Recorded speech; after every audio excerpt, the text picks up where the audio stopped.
hello everyone की खबर आपनलोকৰ আজি এটা সহজ আৰু সুস্বাদু ৰেচিপি आपनलोকৰ আগলৈ লৈ আহিছো আশা কৰো ভিডিওটো চাই ভাল পাব আজি বনাবলৈ লৈছো khutura শাকৰ হৈতে মাছৰ টেঙাৰ জোল সকলোৱে বনাব নিশ্চয় জানে কিন্তু আজি মই কেনেকৈনো বনাইছো তাকে চাওচোন আহক কেতিয়াবা টেঙাৰ জোলখন এনেকৈ খাবলৈ মন যায় গৰমত এতিয়া মই মাছকেইটা এনেকৈ ফ্ৰাই কৰি লৈছো অলপ ফ্ৰাই কৰি লম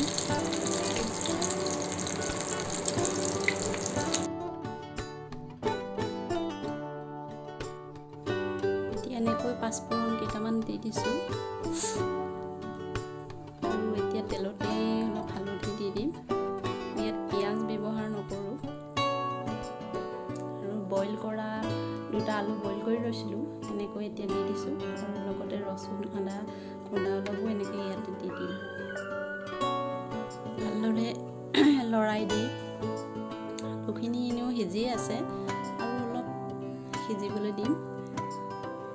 নিমখ দি দিছো ইয়াতে অলপ মানে গোটেইখিনি মিক্স কৰি দিছো আৰু দিয়াৰ পিছতে মই এতিয়া ইয়াত khutura শাকখিনি দি দিম khutura শাকখিনি দিয়াৰ এনেকৈ লৰাই দিয়াৰ পিছত এতে লগতে মই কাটি থোৱা টেঙামৰা লগতে দি দিম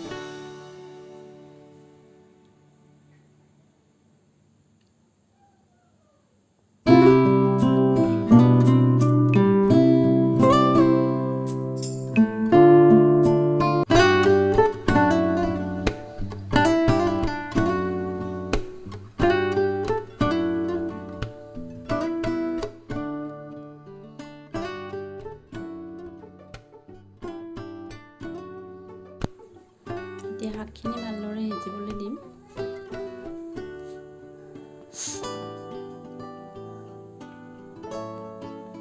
প্ৰায় সিজি গৈছে এতিয়া ইয়াত পানী দি দিব লাগিব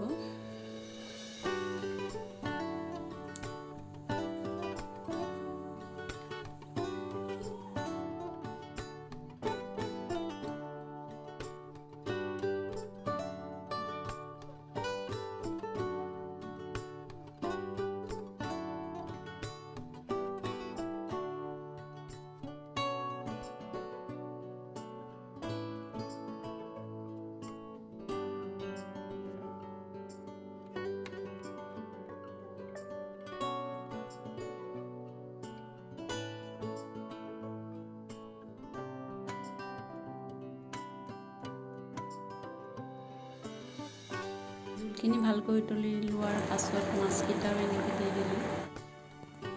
আৰু অলপ গোল নেমু এতিয়া চেপি দিছোঁ আৰু এয়া চব হৈ গৈছে আমাৰ আজিৰ মাছৰ টেঙাৰ জোলৰ ৰেচিপিটো